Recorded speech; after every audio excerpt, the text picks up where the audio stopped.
Good evening, ladies and gentlemen. This is a second redo of tonight's show. Talk about NBA free agency.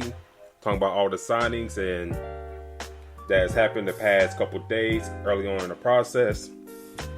We're going to have not have a long intro, so we're going to hop on right into it. D-Lock, we're just going to hop into it. How you doing tonight, sir? Doing pretty good, man. Still waiting for some of these news to pop up if Elon let us get more tweets. Yeah. Oh, I had a good on the first run. I had a good little rant on Elon, but then it is what it is. But all right, let's hop into it. Got our issues resolved. Let's restart. Talk about Kyrie Irving. He resigned with the Dallas Mavericks, 3 years, $125 million. I know you gave your thoughts on it, but if you can, what's your thoughts on Kyrie Irving resigning with the Mavericks, in your opinion? Well, my thing is, I guess I was just saying, I feel like all these teams are having their big three, their big two, big four, and it just seems as if that's the trend that's going. And I think that was a good pickup for Dallas, to continue to have him. Now they can focus on their weakness, which is the big. They re-signed Dwight Powell, which, hell, he ain't doing nothing for them last year. But they need to grab some more bigs there. But having that backcourt and adding Seth Curry, I think that was a hell of a pickup. I think Kyrie and Luka can work together. They need to get a big. I think that's more important for them. Just real quick for me, because we got a lot of signings and stuff to go through. Real quick for me, I think this was his only move in free agency to get the most money he can. I'm not saying Philly could have happened. Miami could have happened, or whatever. I'm not saying those places could have happened, but it's just like Dallas had to make it happen. Kyrie had to make it happen. You gave up all that capital. I don't say all that capital, but you gave up a lot for him. And, for the short time they were together, pretty deadly in that backcourt. But, Kyrie missed time. Luka missed time. So, just have an off-season rest, get healed up, have a training camp. Dallas brought back Dwight Powell for I don't know why, but Seth Curry, he's back in the fold with Dallas. We talked about in the draft. They had a great draft. Derek Lively has lots of potential. Rashawn Holmes, getting him in the trade from Sacramento. I think that's a solid move. Should come in and be a starter from day one. They're going to lose Christian Wood, but, we'll see how it goes, for Dallas. But I think Kyrie, coming back into the fold, I think Dallas is best play, in my humble opinion. And I think anything else, I couldn't see him going to Phoenix. I know they had to meet with Phoenix and stuff like that, but I couldn't see that happening and all that good stuff. Next up, go ahead. Nah, go ahead, got it. Next up,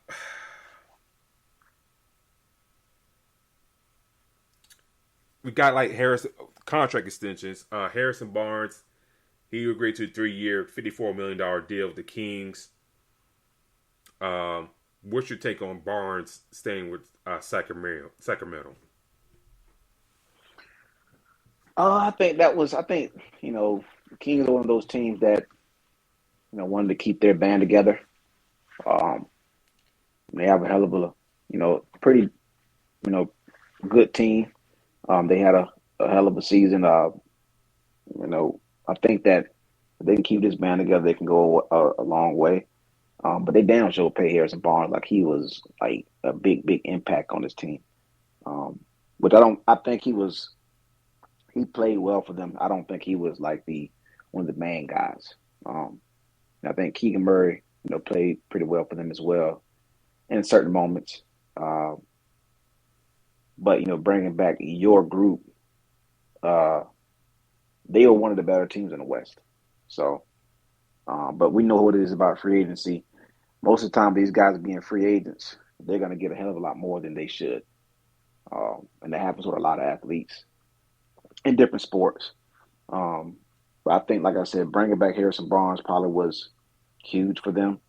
I don't see them really losing anybody. I believe Terrence Davis is the main one of their important free athletes or important players as a free agent.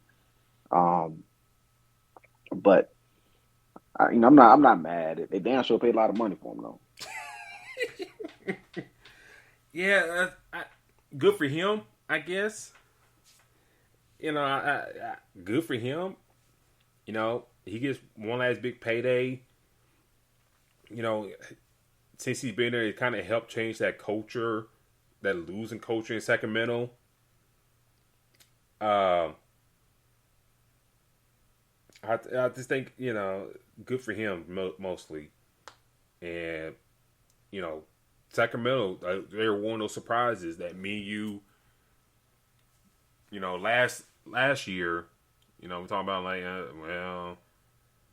I mean, yeah, they got some bonus from last trade deadline, stuff like that. But look where everybody else is at in the Pacific Division, and then Sacramento. I mean, yeah, they hired Mike Brown, but you didn't know what else was going to happen. But as the season went on, they were one of the consistent teams in the West. Barnes, was a part of that. Now, could he have earned his stripes a little bit more with this play, especially in the playoffs? Yeah, that could be true. But, one of the more consistent, pieces for them. And he's not a bad hand to have. It's just like, I think Mike Brown's got to figure out, like, okay, I can't have this guy out in late last second situations. And I think, with the guys they have gotten here recently, like a Malik Monk, Murray, Herter from last year, Darren Fox a bonus, I think down the stretch, that should be your core. Down the stretch, late game situations or last second play situations, stuff like that. I mean, I know Barnes brings some height and stuff like that, but, like that series we talked about, earlier, going to State is like he should have made that shot. If you put Herter or somebody else out there, could they make that shot? Could it be making a difference? But shout out to him. For him again, his I think possibly last big payday. Yeah, the agent did a hell of a job with him on that, boy. Cause dang,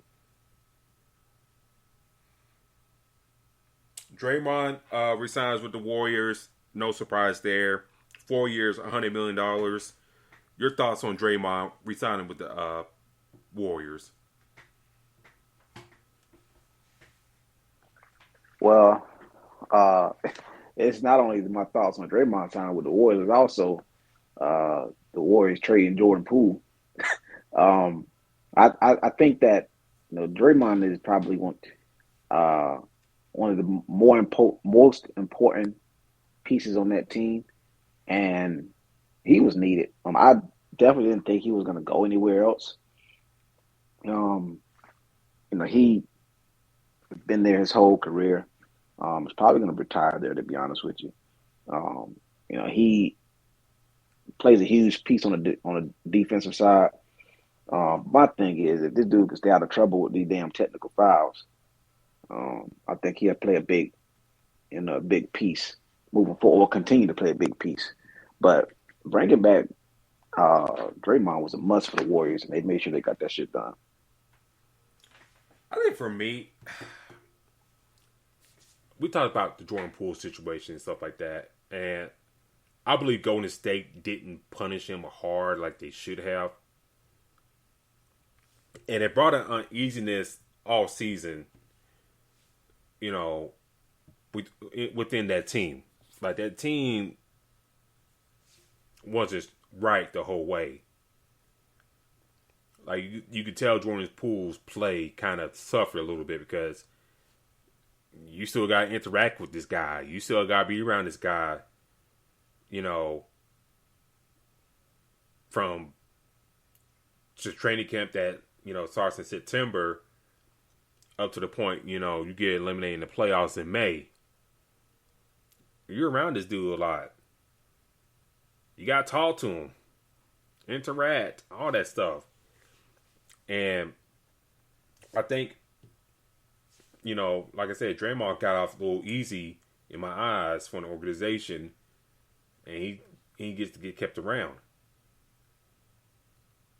And, I think they're going to try to, Mike Dunleavy, who's the new GM of the Warriors, I think they're going to try to ride out with the main three right here, Curry, Thompson, and Draymond, one last time. And see where it goes. I know he has a play option in that fourth year, but the next 3 years is going to be very telling how Golden State is going to handle things. But damn, if with these three guys in their mid-30s, we talk about the two timeline type of thing. Then it'd be like perfect to have if you had developed Wiseman, Moody, Kuminga, and you still got Jordan Poole around in the fold. It'd be a perfect, easy transition for your franchise. And of course, you got Andrew Wiggins there, but now Wiseman's gone. Kuminga is in trade, maybe in trade block, maybe not. Moody had some moments in the playoffs. But, could they flip those guys for veteran pieces in a heartbeat? Yeah. There's a good possibility. The Chris Paul thing is going to be very interesting. How he's going to fit with those guys. But I think if this team's really going to succeed next season, D-Lock, and I've been thinking about this, how are you going to implement Chris Paul? I mean, yeah, you could start him, but I think he'd be better suited with the second unit with those young guys. Yeah. And I agree with you there. I think you have your starting group now. Kevin Looney, Draymond. Going to be very interesting. They start at the 3, unless you put the Clay there. But you got Steph. Another thing too is that they, just signed Corey Joseph. So they're getting a lot of these guards for rotation. But Chris Paul can definitely I think he'll do a hell of a job with that second unit. Especially young guys, he can be there. And then you won't have to rely on him to have as many minutes as he did, in his career previously. So I think what happens with that is the chance of him getting injured, I think that decreases as well. Yeah, I just saw that Corey Joseph signed, and he signed with the Warriors for a 1-year deal. Could be a depth piece, could be a replacement for DiVincenzo, who signed with the Knicks. We'll talk about him more in a second. But I just think, we'll see how the Warriors look and see who else they sign. They need never big. JaMychal Green, I think he's a free agent. Iguodala is old. I think one of the other guys on the bench retired from basketball. And then, like I said, DiVincenzo left. So, I'm curious to see where they're going. They got no inside game at all. Like, none. So, I'm curious to see how this is going to work for them. I mean, yeah, you can play small ball, but, it's going to kick your ass. Denver got Jokic, Eric Gordon. The Lakers, Anthony Davis, LeBron. When he choose to play down there. Who else I'm looking at? Phoenix, they still got Ayton, when he's motivated. San Antonio just got Victor Wembanyama.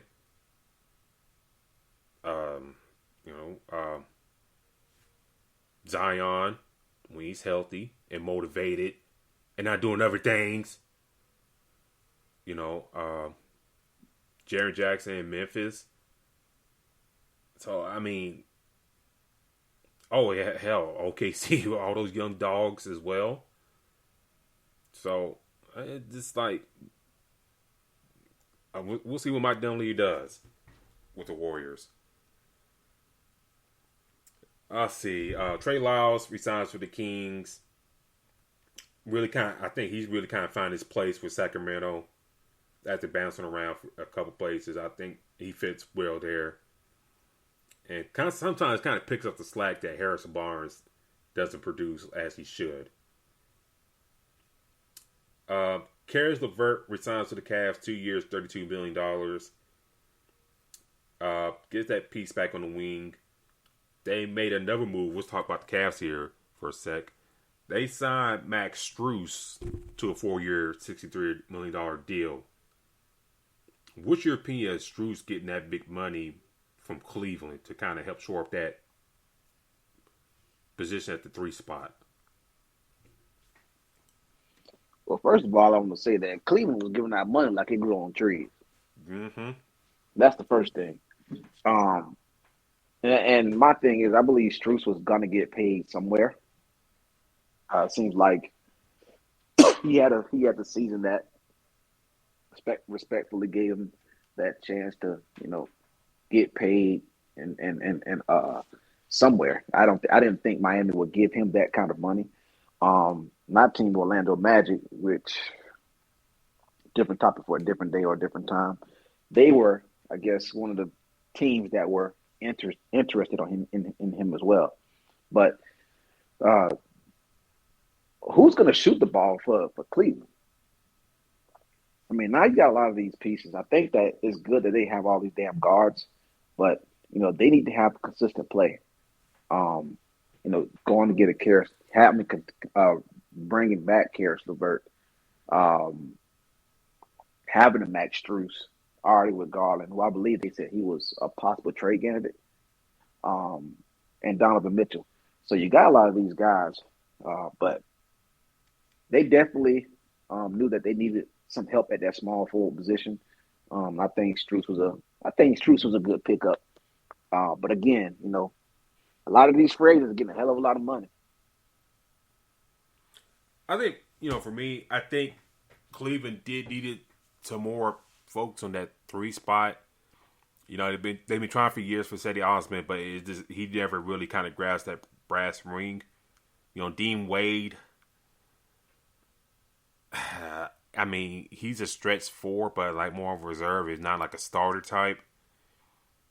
Mobley, Jared Allen, they still haven't really figured that out. Mobley, I thought maybe by now it'd be more of a floor stretcher, like a Chris Bosh type. But that really hasn't developed that yet. Now we seeing, Jared Allen maybe up for grabs, more than people are let on. Like, he could be had at the right price. So, it's Cleveland kind of like getting away for the 2 big man type of lineup and maybe going for more floor spacing for their squad. Like, Jared Allen being had, one of the better defenders in the league, better rebounders in the league. Guy ain't going to ask for the ball. If you get the right price for him, I mean, you're set to go. If you're like Golden State, for example, that he'd be perfect for your lineup. But I'm curious to see how Strus fits. I don't know if he's gonna come in and be the day 1 starter. I think that'll probably be like a battle we watch in training camp between him, Strus, and Levert. And then who's the rookie they got from Kansas last year? Not Isaac Okaro, are you talking about? Not Isaac Okaro. Name slipping past me right now. I'm pulling it up right now. It's not Isaac Okaro, or is it?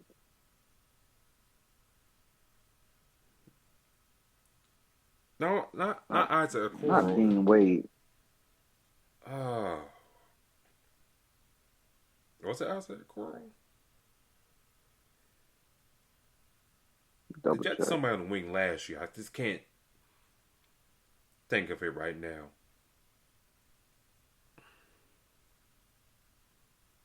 But anyways, Yeah, I'm looking on their roster now. I think it'd either be between Dean Wade or Isaac Okaro. I think Isaac Okaro came from Auburn. Yep. Yeah, so Okoro, he really hasn't as well. They got Lamar Stevens in the draft, Imani Bates in the second round, who you stick in the G League from the start. So, and we talk about the Imani Bates that was like a potential top 5 pick. We talking about 2 years ago. Now he's second round, in Cleveland, but I don't think he's gonna come out the gate season starter spot right now. But Cleveland making some moves.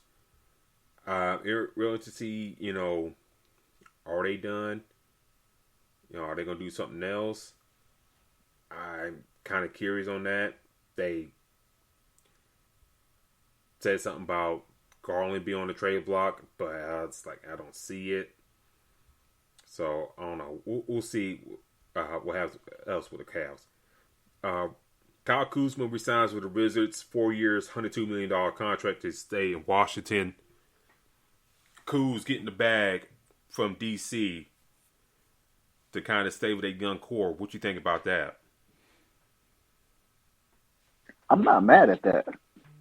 I'm definitely not mad at it. I mean, I think that Kuz is going to get paid somewhere. I didn't know who was going to give him that kind of bread, but you trade Bradley Beal away. You come back and get Jordan Poole. Porzingis is gone. You have that young core now, and if you can listen, you have Jordan Poole and Kyle Kuzma as your core, and you can build upon. I'm not mad at that at all. That's a hell of a piece. You just need more consistency from Kyle Kuzma. So again, I believe Tyus Jones is there too, right? Who's there? Tyus Jones. Oh yes, Tyus Jones. Yeah, he probably be the starting point guard now, since they traded Monty Morris to the Pistons. Right. So you have a very good young core. So I think that, hell, I like it. I like it. I mean, I know Kuzma looked totally different than what we seen in LA. So, he definitely had a season to where he was going to get paid. It's about who was going to pay him.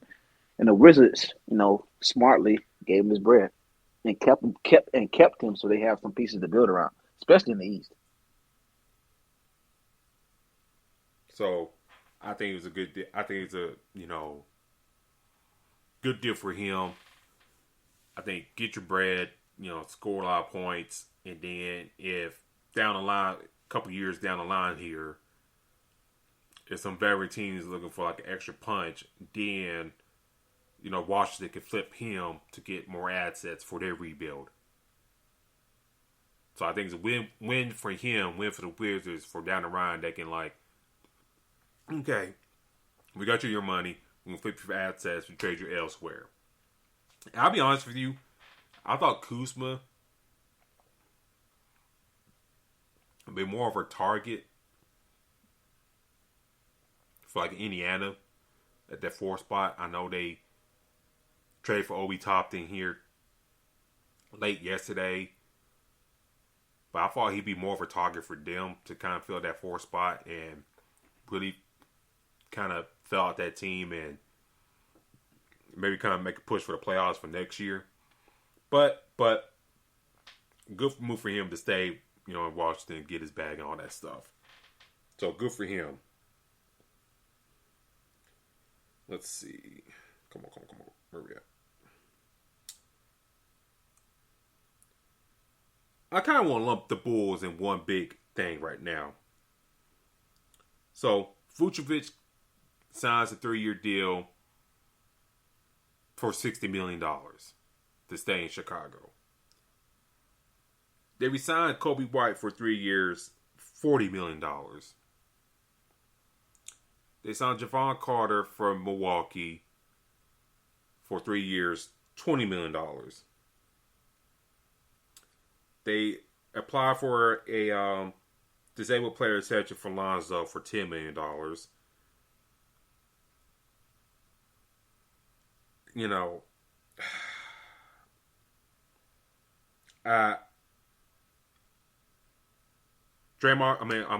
Andre Drummond. First, he's going to decline his player option, then he opts in. What you think of those Bulls moves? Because I really don't like where they going. It's like, the year previous, we talked about DeRozan, top 5 MVP candidate. Everybody was looking good. Then Lonzo goes down with the injury, and then things kind of fell apart. Then you come into this season, okay, hopefully everybody gets back healthy. Was trying to run it back, but it's just like Lonzo's not there. Injuries happen to other guys. Levine missing time, and they barely make the play-in game, and they got bounced for not making the playoffs. Is it wise for Chicago to double down and run everything back again with everybody that's about?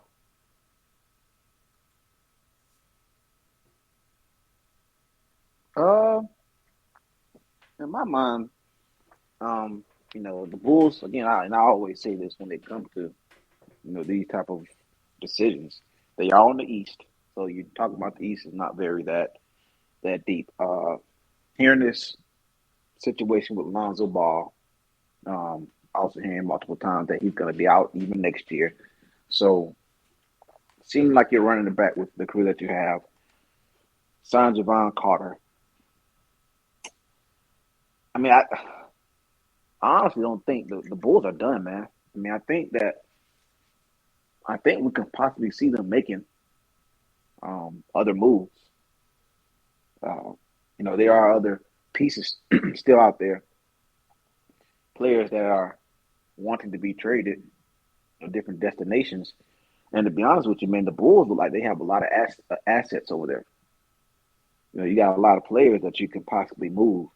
I mean, we've been hearing and seeing, them talk about possibly moving Zach LaVine. Haven't been for sure on that, but we've seen them, hearing and saying that that's a possible option for him. So, but to run it back with this unit, I like. Remember, I was talking about it. Was last year or the year before that when they traded for they traded for Vooch, and they had the Zach LaVine, had DeMar DeRozan. Like, I'm not really mad about that, and I think that this team, if they can, get in the right direction and put things together, they can be pretty good. They could be an impactful team on the East. But to your point, they had a bad season. Had high expectations, and they just didn't get it done. I think that this year, maybe they have a much better season. But with the little unit that they got, I mean, their roster is talented, top to bottom, in my eyes.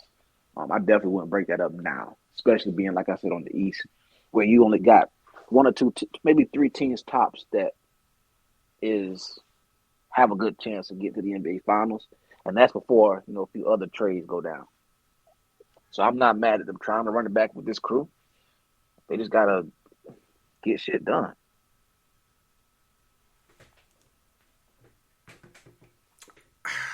Like I said, that's just like, if you're in the playing game trying to make the playoffs and you don't make it in from where you're at and you the last team, the last spot, I think it's time to blow up things. I think the only reason why, and the Ryan stores are probably one of the worst. They were probably one of the worst owners in sports.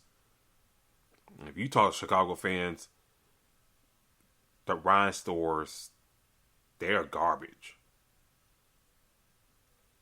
And we kind of seen the evidence here.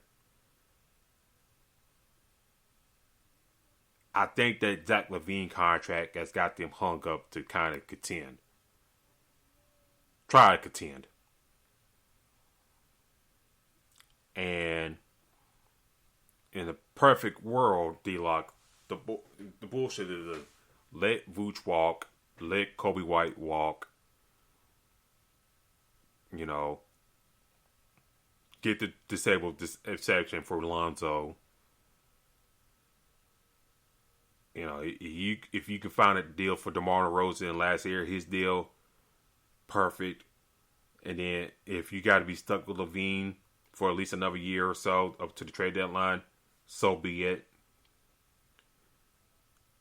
But, you know, this your chance to kind of get things out under the bridge and stuff like that. I see some Bulls fans, you know, talk about, you know, resigning Vooch and stuff like that is a good move. I said, I don't know. It's just like, where y'all going? Where are we going from here? You know, if you're a Bulls fan, like, where are we going from here? And I just kind of think, you know, they stuck in the mud right now. And I think they're going to be in the same spot as they were last year. You know, signing Javon Carter, he's a solid player, but he's not really moving the needle for you.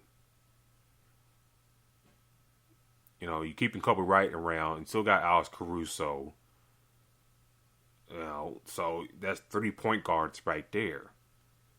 Yeah, you can move Caruso off to the 2, but still, you still kind of small in that back court. And if you look around the East, you know, I think the Wizards are better roster constructed than the Bulls, the Pacers, you know, Detroit. I mean, they traded for Joe Harris and Monty Morris.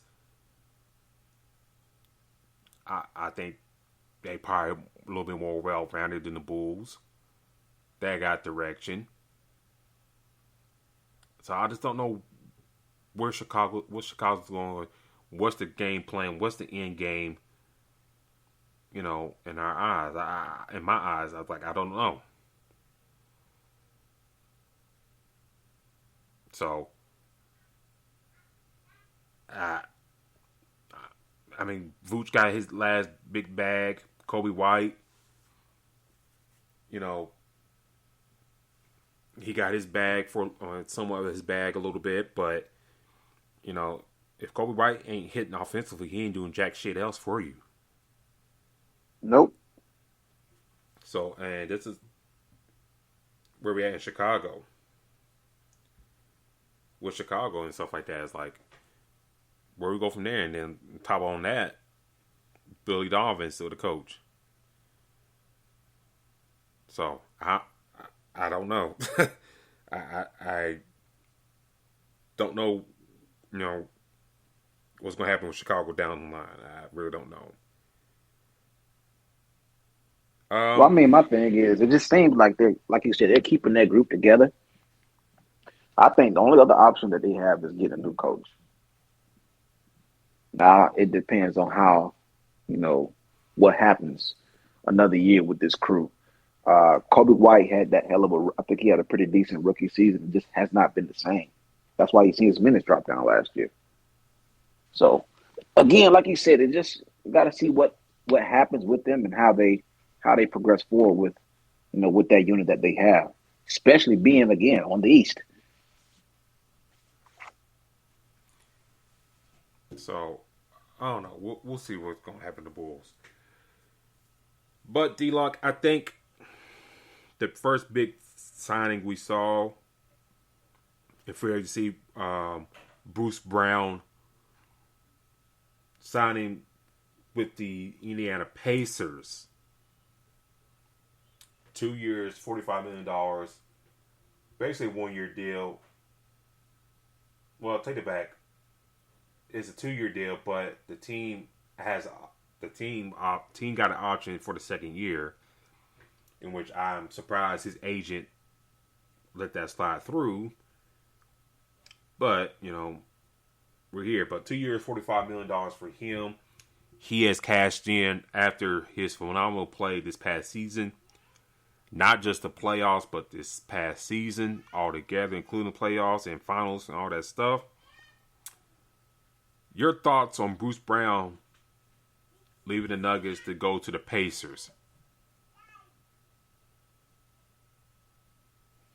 I mean, like I said, I think Mike Malone got to be pissed because he did all that talking at that parade, talking about he ain't going nowhere.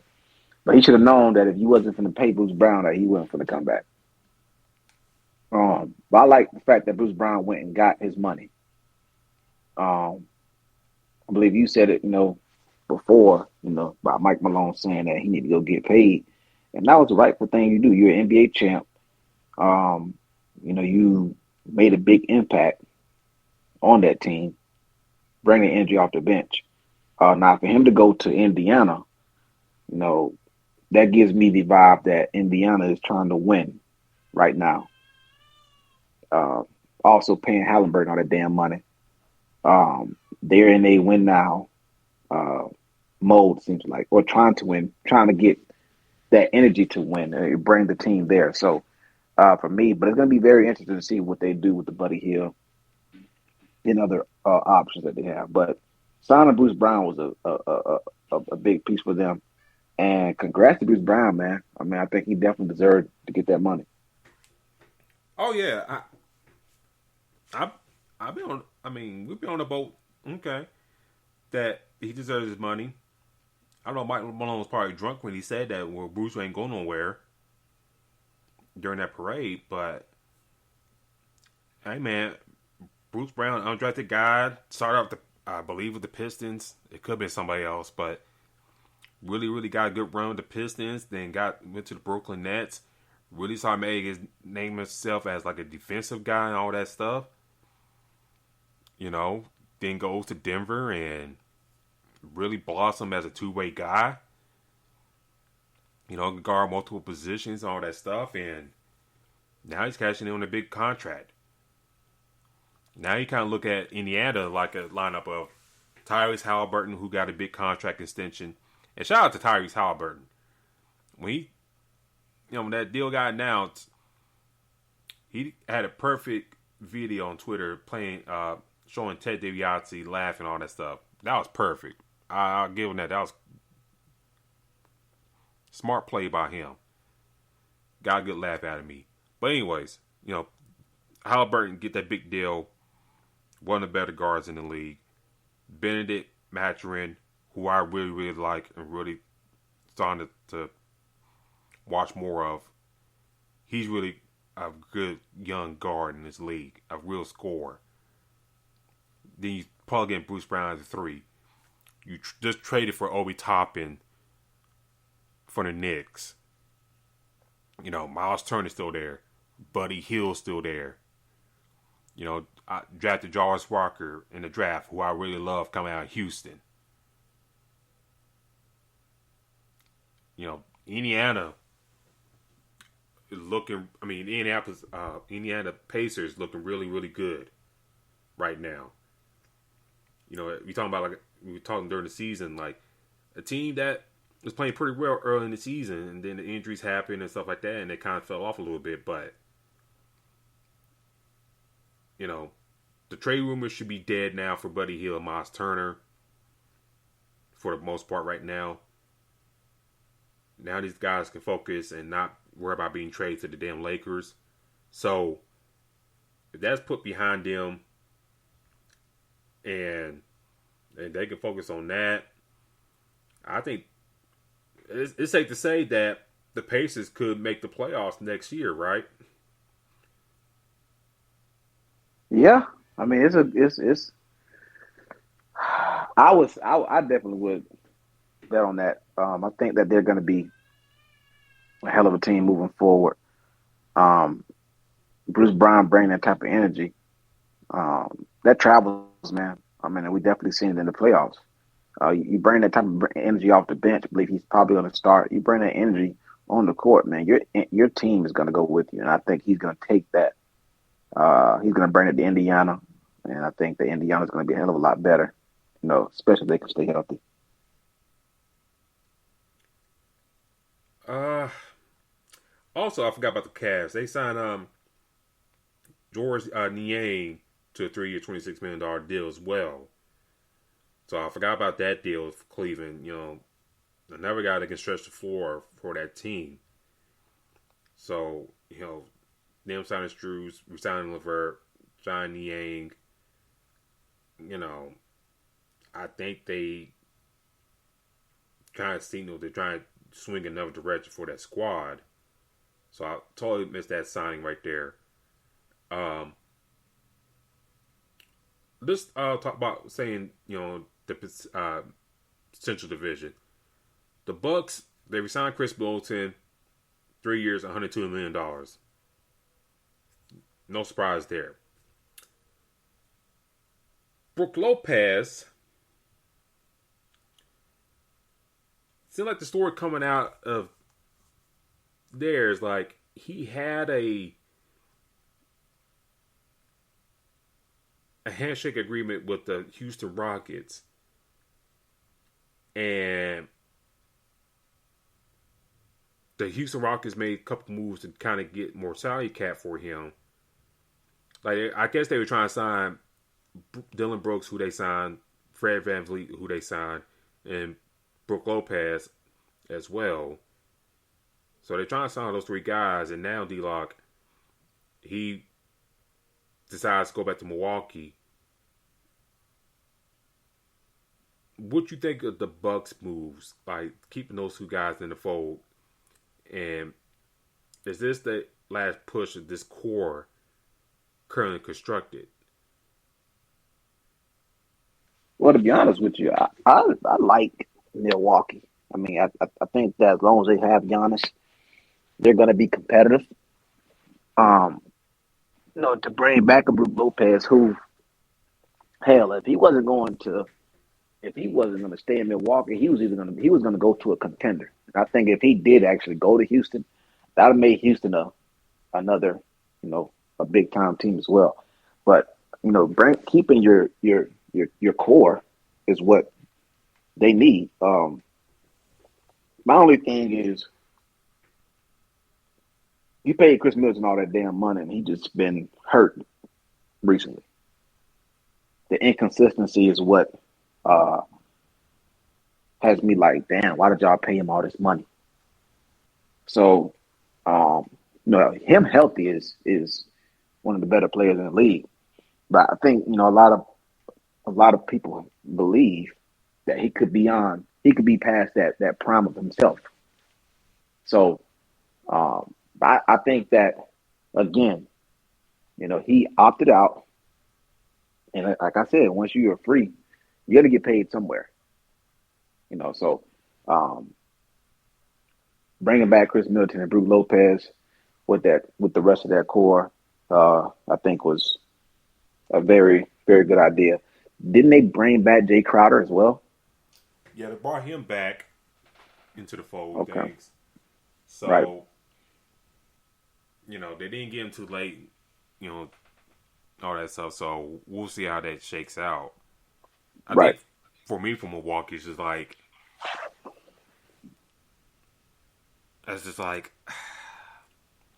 at point guard, you're fine with Holiday. Small forward, you're fine with Middleton. Power forward, you're fine with Giannis. Center, you're fine with Lopez. It's just that two guard spot is kind of, you need somebody there. Grayson Allen's been okay But you know, in a heartbeat, you can get that replaced with somebody. But the thing is, your money is tied up with the other, well, with the other four guys I just mentioned. Then plus you got Bobby Portis off the bench. Pat Connaughton is fine off the bench, and I have no issues with him. But it seems like, you know, they lose Javon Carter to Chicago, but it's like their bench is kind of lacking right now. So it's like, what are they going to do to fill that depth to kind of put themselves over the hump? I don't know. So I was like, yeah, Middleton came back, no surprise. Brook Lopez, kind of surprised he would go elsewhere after, you know, kind of really becoming very all-around center in Milwaukee, which I can't believe that's coming out of my mouth. But, you know, him staying there, you got a new coach in Adrian Griffin, so I'm kind of curious to see how things shake out in Milwaukee. But, you know, moves ain't done yet. But, you know, Milwaukee didn't have no draft picks also. So I was like, y'all didn't get no younger either. I think that's another thing to kind of think about as well. They didn't get no younger either. You know, in our eyes. Nah, they definitely didn't get younger. So, like I said, it seems like they're running it back with that group. Hell, to be honest, you know, Giannis getting hurt played a huge part of them not advancing. So, bring that core back. But like you said, they're not getting younger. Then that means the guys that they have to stay healthy. You would think what they would do is get more depth so they can give these guys, you know, some break if they can, you know, get through the season, because, you know, Milwaukee is one of them teams where at this point it's about what happens in the playoffs. You know, having the best record in the regular season, they've done that. Giannis, you know, has been the MVP. They're not really just trying to be a regular season team. You know, they want to be the best team they can be in the playoffs.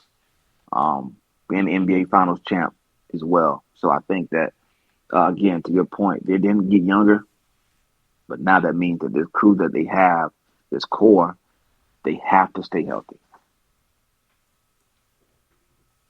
Before we close out the show, D-Lock, we're going to spend the next 30 minutes talking about Damian Lillard's situation in the Lakers real quick.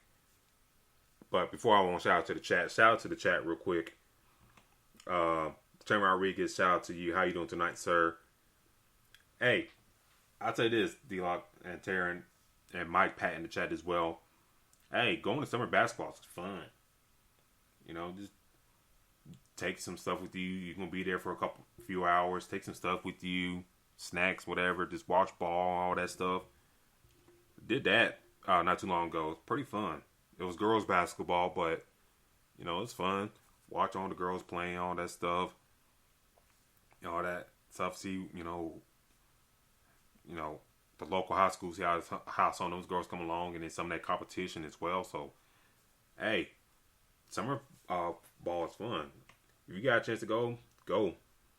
I just hate how I spent $10 for it, though. That's the only thing. But, you know, shout out to Terry Rodriguez. Shout out to Mike Pat in the chat.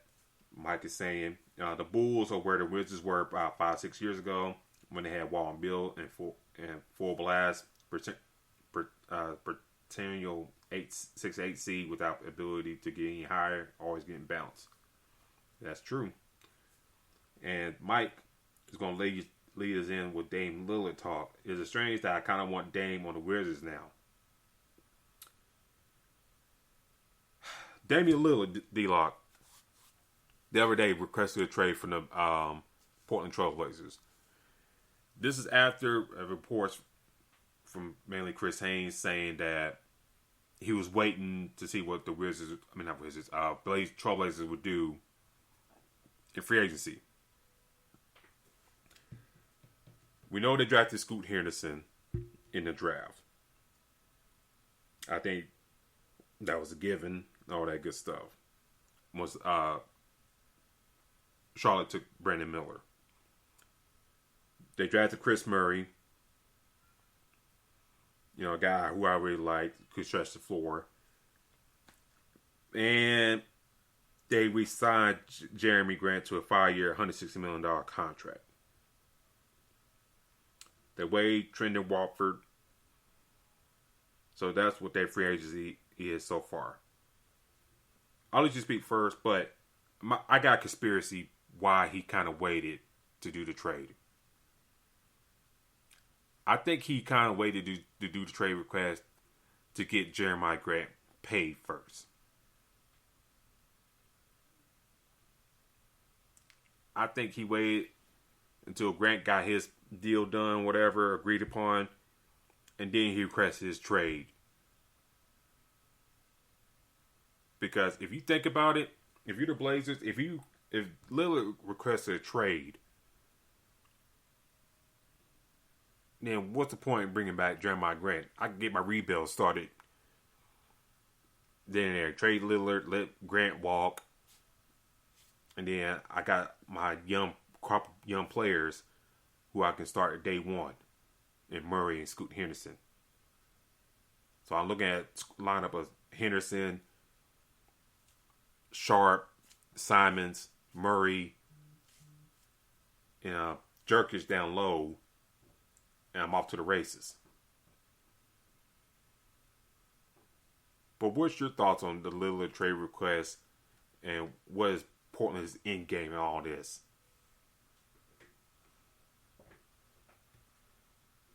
Well, I think that I would like to say finally,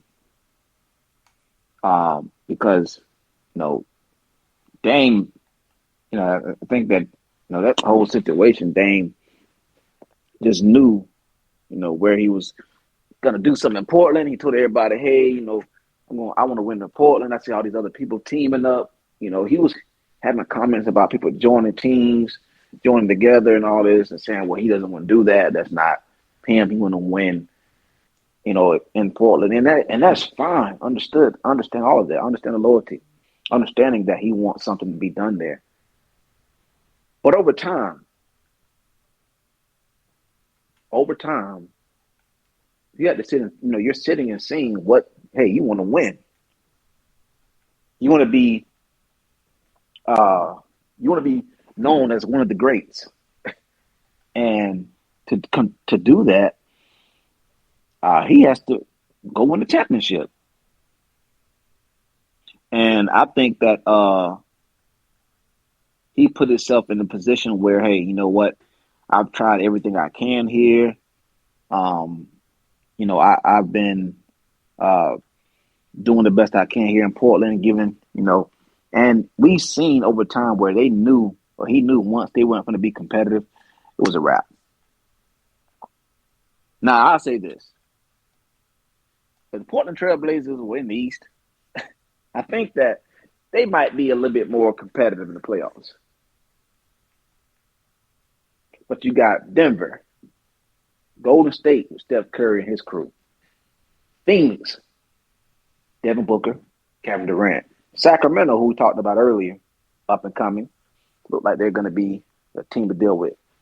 Los Angeles Clippers, Paul George, Kawhi Leonard. They may add pieces. They got Russ. The Lakers. These are the teams that are in the West. Dame is not going to be able to do it on his own. That was one of the reality things that he understood, and now he wants out. He wants to be on a contender, have a chance. I'm pretty sure you've seen multiple games, or NBA, or I think it's NBA on TNT, where Shaq and Charles Barkley are always going at it. And one thing that when they're debating, one thing Shaq always talks about with Charles Barkley is that he's never won a championship. That's possibly something that Damian Lillard does not want to experience. So in my mind, what I think is he's definitely going to get moved for sure now. It's just a matter of time. Obviously, I think the destination that he wants is the Miami Heat. But man, I don't know, man. In my mind, I don't think he possibly lands in Miami. I think he is a possibility, but they're gonna have to figure out something. Because giving up just Tyler Hero is not gonna work. I think if he does land in Miami, and it's between the Portland and Miami trade, I think Bam is gonna have to be part of that trade. Ooh, you can't do that. You can't do that. Exactly. You can't. So, I mean, I think I seen, I think I seen a tweet yesterday saying that Portland's going to look at other options also because they want to star in return. So maybe Miami brings in a third team, but I don't think Tyler Hero just does it. Tyler Hero and picks and Duncan Robinson that's not going to do it. I messaged you yesterday and I said, man, with all this noise going on about Dame going to Miami, and this is not me being, I said, me being unbiased. The Magic got a better trade package than Miami Heat. Honestly, if they really, that's not where he wants to go. But if you're looking at packages, you're looking at it on Portland's end. I mean, you got Franz Wagner, you got Wagner, you have Fultz. I would add Fultz, Cole Anthony. You got a bunch of pieces that you could throw into a trade for Portland than what Miami is going to offer. Because if they're not giving up Jimmy Butler, they're not giving up Jimmy Butler, they're not giving up Bam. Like, where are they going with it? You're going to get Tyler Hero and Duncan Robinson? Duncan Robinson just got paid like he's an all-star. So, to be honest, man, it's going to be very interesting to see where Dame goes. In my mind, I think that somehow Philly gets involved in this trade. But he has to land somewhere. He's definitely not going back to Portland. But, man, in my mind, man, I don't think it would be smart for Portland to take a Tyler Hero and Duncan Robinson trade with some picks. That just doesn't make any damn sense to me. Real quick for me, I think what Mike brought up in the chat and what I brought up on the show before, if Portland didn't want to tank whatever, or Dame didn't want to be on losing team, why not push for somebody like a Bradley Beal to come to your squad? You know? Why not do something like that? If you go to manager and say, hey, I want to stay in Portland, can you go get this guy for me? You know, why not make a push for that if you want to stay? Now, the whitening on the wall should have been when they trade CJ. That's when time like, okay, they got Simons here. He's okay, coming along, but how long do I got before he really reaches potential? Sheldon Sharp, nice kid, nice potential. It's going to be a little while. Scoot Henderson, same thing. So, you know, if you're Miami, you know, let me go to your Orlando situation first. You could easily do it. If you're Orlando, if you trying to compete, you trying to get yourself out the hump, you trying to make the playoffs for the first time in a while, you could easily do a package of Jonathan Isaac. It would be funny the way he's been acting, being Mr. Woke athlete and stuff like that. Wouldn't it be funny that he gets traded to damn Portland of all places? Exactly. Portland. I don't want to say liberal central or anything like that, or hippie central, but that would be funny if he gets traded there.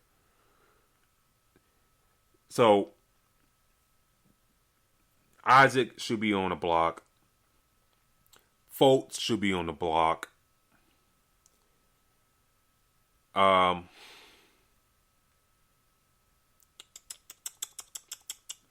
looking. You got to give some young pieces.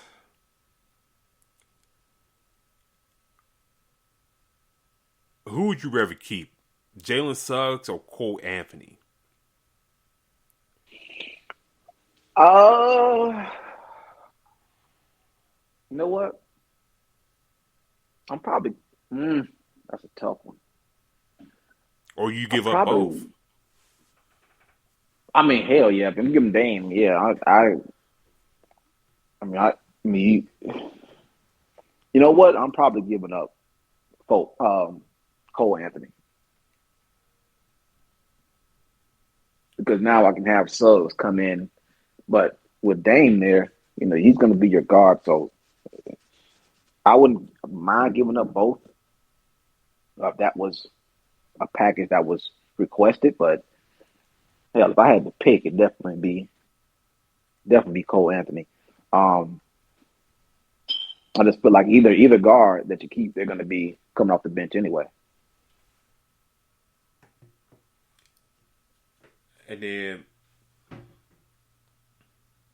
for me, also, if I'm Orlando, either or both guys, and some first round picks, and maybe you trade for get Dame and somebody else from the Portland Trailblazers. Let me look at the Lars real quick. Maybe Keon Johnson, something like that I could throw in. If you just do Dame, that'd be perfect. But if you're Orlando Magic, we'll try to make a strike or something like that. Hey, Orlando is not a bad spot. You can pay a Paolo Banchero, the Ragnar brothers, Anthony Black, if he's not included in that deal. Jet Howard, if he's not including that deal, who I probably, if I had to give up another asset, I would give up him. And then see Portland bites on that. Because on the Miami side of things, you give up Kyle Lowry in his last year of this deal.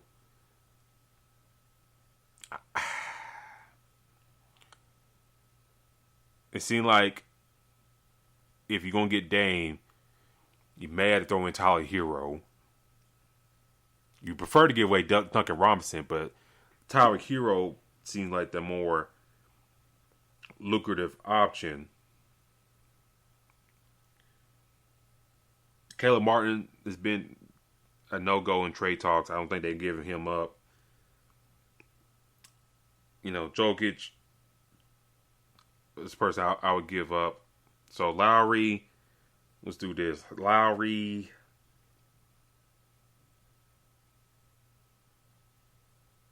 Hero, Jokic, a couple first round picks or so, and that should get the job done.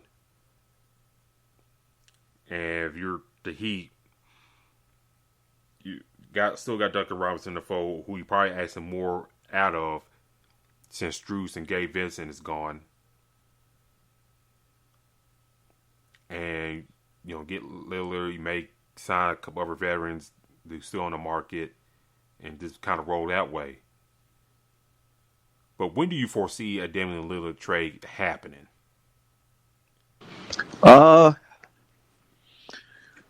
Boy, I think Portland is gonna. I don't think they're gonna delay the process on purpose. I just think that it'll be hard to move. It'll be hard for them to move him. I would say the next maybe week. So by next Sunday, I think we'll definitely hear him getting moved.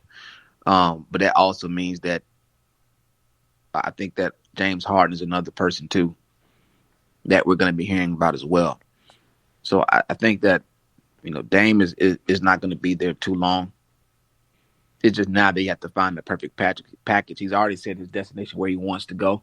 I think it's going to take Miami to find a third team to get involved, but they're going to try to. I think it's going to happen soon. Like I said, within a week. But knowing that they know where he wants to go, now it's kind of on Miami just to get everything kind of pushing, and make a good sell towards Portland. So we'll keep an eye on that, see what happens. The Portland front office only came out and said we're not going to trade Dame to where he wants, but we'll see what happens. And like you said, and like you pointed out, maybe like your team, like the Orlando Magic, could swoop in and make a deal. Look around the league, James Harden situation in Philly. That's another one to monitor and see what happens there. All that stuff. New York Knicks say they're not, Dame. They're not going to pursue Dame over James Harden because, hell, they already got Jalen Brunson, so that's not going to happen. But, I don't see wherever else Dame will get traded to besides those two teams in South Florida, if we're going to be real about that. Or,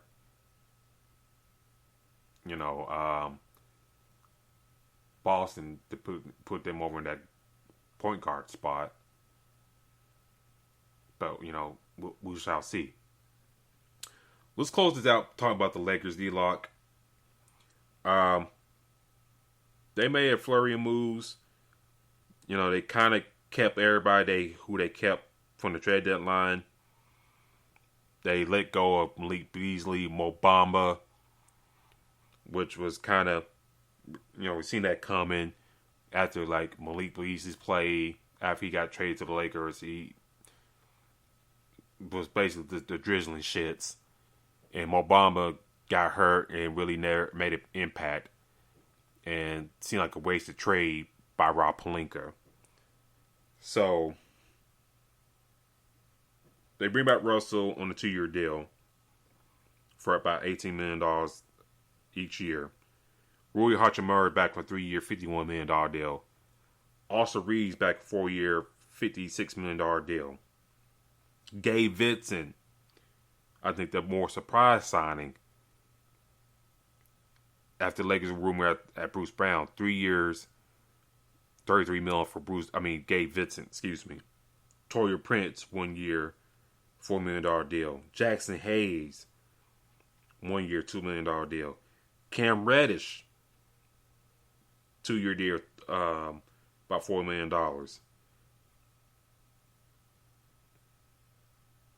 What you think about the Lakers' moves and what they've done in free agency so far? I think they're looking at add one more big somewhere around there.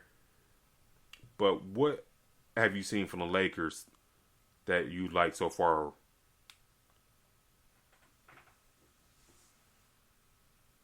Man, to be honest with you, man, I think that the Lakers have had a hell of an offseason free agency. I love the fact that they were able to get D'Angelo Russell for what they've got him for. You went and got Gabe Vincent, defense. Torian Prince, defense. Long. The most impressive pickup for me, and they picked up Jackson Hayes as well, which is a big piece. I think he's one of those players that when he gets the minutes, he can do a hell of a lot. He just was, with a team that had so many damn centers, Joe Val, Larry Nance. You didn't really see too much from Jackson Hayes. So I think that he's in a perfect spot. Now, I do see them reaching out, trying to grab another center, but I think Jackson Hayes is a nice pickup.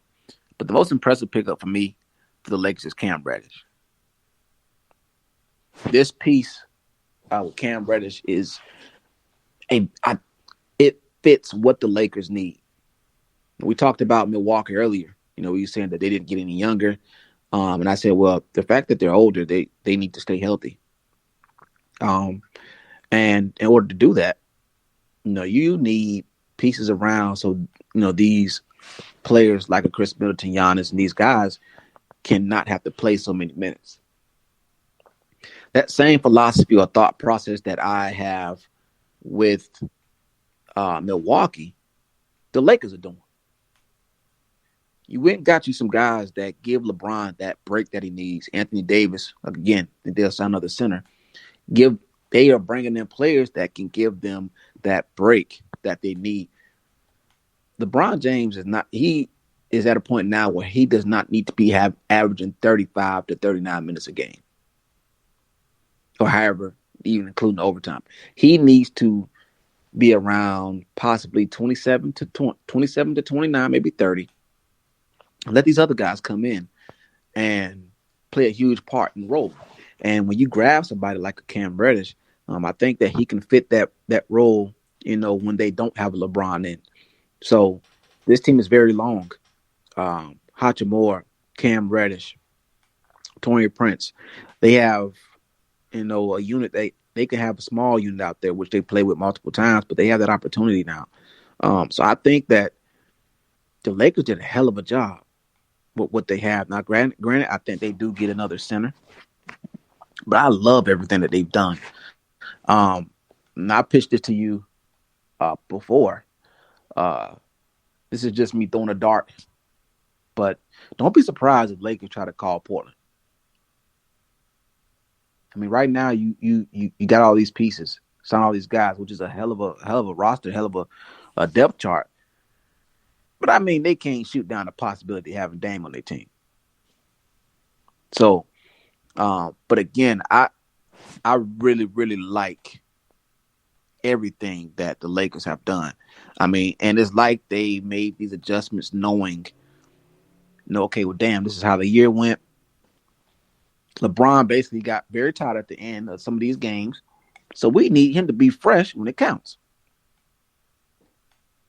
So, again, I think that Dennis Schroeder was one of the, players that had to sign somewhere else because of these decisions that they made. But I love everything they've done. It would be a bowl. This would tie the knot if they can just get them a bona fide center. I was thinking they were going to go after Brook Lopez, but I didn't think they had the money to get him after some of these signings. But I love what they've done, man. I mean, they definitely reshaped this roster. This definitely showed me a win-now mode as well. It's funny that you brought up Brook Lopez real quick.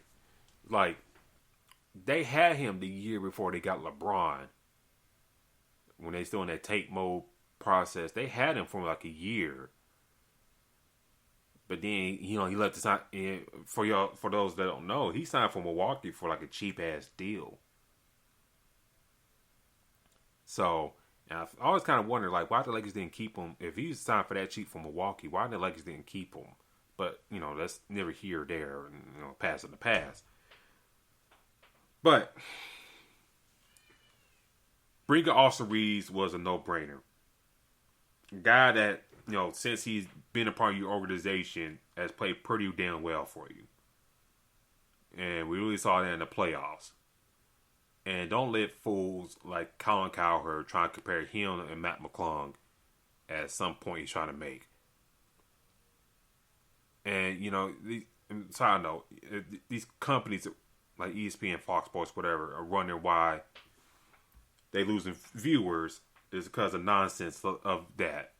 Comments like that, stats like that, comparing Austin Reeves to Matt McClung is this asinine. Could Austin Reeves got more money elsewhere?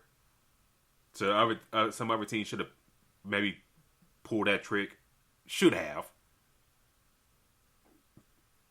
But, he stays in LA, keep that core together. Russell, I think we discussed on the show, had at least like a 4-month audition to show that he can be sticking around for this franchise for a little bit longer.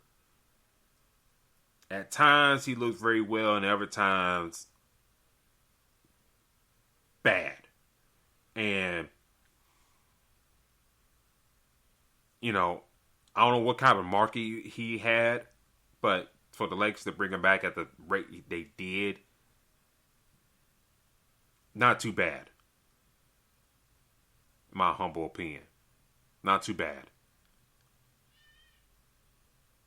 You know, Dennis Schroeder, he left. You know, signed a good 2-year deal with Toronto. Should be day one starter for the Raptors, who need a point guard. Even if they kept VanVleet, they need another point guard. But getting Russell back, not the end of the world, in my humble opinion. Cam Reddish, a guy I think the Lakers have been looking to get for the past couple years, but I think the price has been too high. And to get him on a cheap deal, and this is kind of one of those, if he blossoms into something, hey, great. If he doesn't, okay, oh well. We tried. But it's like one of those, okay, he pans out well, we got another team out for him, and he can make him play well for us. Again, on the cheap. But he don't play well for us, or we can move him for somebody else, then we can do that deal. Rui Hachimura came in, played well for the Lakers, especially in the playoffs, shot the 3-ball excellently, you know, for the Lakers. And if you're a Washington fan, you kind of wonder, where the hell is that player been with us? But he's back in the fold with the Lakers. You know, smart for them to keep him in the fold as well. And like I said, another guy who I thought some other team trying to pry away with a larger contract. Getting Gabe Vincent, I did not see that on my radar, to be honest with you. I'll be honest with you, D-Lock, before we get out of here. I did not see Gabe Vincent on the Lakers' radar. And for them to grab him, I say, damn, Rob Pelinka, great job, sir. Exactly. And, you know, grab him, you know, sign Jackson Hayes, another young guy with potential down low. You know, not going to ask for the ball and all that stuff. Great job. And then, you know, we talk about on the draft. Hood Schifino, I like the pick. Kid, you know, since you got like Gabe Vincent in the fold, bring back Austin Reeves. Pull up their roster real quick.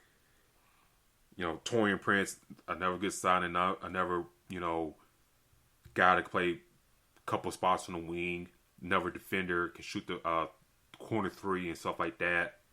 So, like, Jared Vanderbilt, who should be working on his outside game this summer, if he ain't developing there, you could throw a Torian Prince out there to replace that production. So I like that pick up there. Okay, if Vanderbilt ain't shooting, I got this other guy here, and Torian Prince could come in for that spell. Or Cam Reddish. I think and like I said, the draft picks, I like. You know, we talked about it on draft night. Hood Schifino, I like. Nice young prospect, 6'4", 6'5" guard. More down the line as a future point guard for the team. Maxwell Lewis, another guy who could score out in the wing. I like that pick as well. Nice young prospect, you know, for the Lakers to have as well. I like that pick. So I like what they've done. You know, I think maybe another veteran point guard in the mix as well, along as a big man. You know, if they bring back Trisha Thompson, I will not be mad at it. So if they bring back like Trisha Thompson, sound like a veteran for the cheap out in the market. You know, I don't know who that would be, but I think the Lakers are pretty straight. Now, Darvin Ham got a lot of pieces to kind of work with, and if he ain't getting the job done, then they'll kick you to the curb. But I like what the Lakers did. And like I said, especially the Gabe Vincent signing. That was a nice surprise I didn't see coming. But I'll let you have the last word. I mean, I love everything that they done. Like I said, the Gabe Vincent thing kind of was a. Now I'm in a group chat with a couple of my friends. One of them is a big time Lakers fan, and when he seen him already being pissed at Lakers and make it to the NBA Finals, every time he seen the Heat play and how what Gabe Vincent was doing. Oh, the Lakers we need. He said I wouldn't be mad at Gabe Vincent. Blah blah blah. And just so happens this is who they go and grab. So, and this is what happens when teams and players get to the NBA Finals. Their worth goes up. Now the world is watching. Not every team is watching. So now they say, damn, you know what? I could use that on my team. And I think bringing in the Gabe Vincent was a very good piece. But I definitely love, how they retooled this roster. Now they're going to keep their main pieces. Now, at the end of the day, in order for this team to get to where they can go, Anthony Davis has to be Anthony Davis all the time. Yeah. That's just what that is. I think that next year comes around, Anthony Davis, if he's in the running for MVP, Defensive Player of the Year, the Lakers are in the NBA Finals.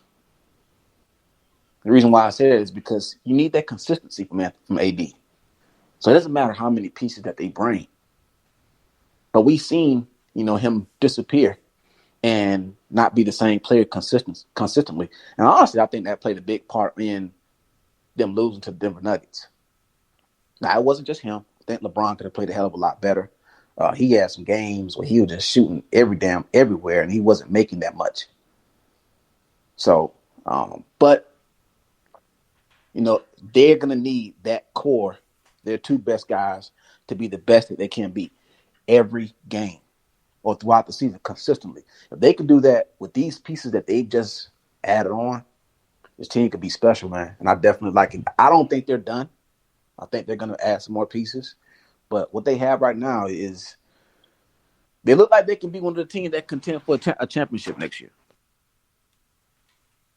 Yeah, I don't think they're done yet. And, like I said, we're still 2 days in the free agency talking. So we'll see what happens.